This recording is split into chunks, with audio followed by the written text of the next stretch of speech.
If your religion or whatever faith that you may belong to has made you less compassionate, more judgmental, and unwilling to self reflect on your action and the way you practice faith, then something has gone really wrong. And before you get offended, please listen to me very carefully. This is not an attack on faith, this is an examination of how faith is practiced. Some people they become more arrogant when they find religion. And the fact is not everybody that becomes a Christian transformed to be a kinder person. And let's look at it this way. If everybody that finds religion actually demonstrates the attributes of what this faith is supposed to be reflected on them, the world would have become a better place. In some instances, you see some persons that were way far more way better, kinder, lovely people, but once they find religion, they become bitter, arrogant, and wicked. Religion is meant to transform character, but once it becomes a shield for ego, control, and fear, it can make people worse and terrible. What then happens? You see people use religion to feel superior. They can use it to intimidate members.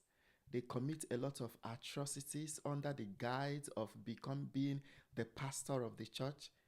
And by so doing, they intimidate others, they subject others, they manipulate others, and make them to be very fearful because they are now in the position of power and in the position of control. And when belief replaces self reflection, what happens? Growth automatically stops. Now, here is the problem.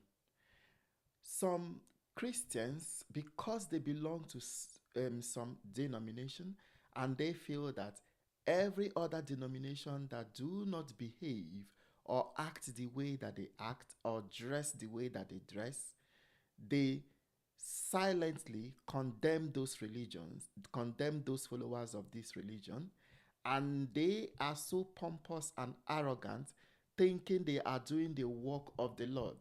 But at the center of it all, they are filled with all manner of wickedness, bitterness, arrogance, and pomposity. And many so called Christians today are very arrogant. They create no room for corrections, they cannot be chastised. All that they think is that they are better off than this other person in this other religion. They feel that they have arrived, that they are the only true sons and daughters of the Most High. This and this set of people, when you relate or have communication or have any kind of interaction with them, you will see how repugnant they are, both in their behavior, in their day to day interaction with every other human being. They don't have any iota of kindness, any iota of compassion at all for their fellow humans. If your faith makes you cruel, more defensive, or arrogant, such faith needs to be re examined. I think we need to ask ourselves the right question. The question is not, is my religion true? Rather, the question should be, is my religion making me a better person? And if your religion is not producing love, honesty, and humility, something needs to change. This is faith and reality, where faith connects with true religion.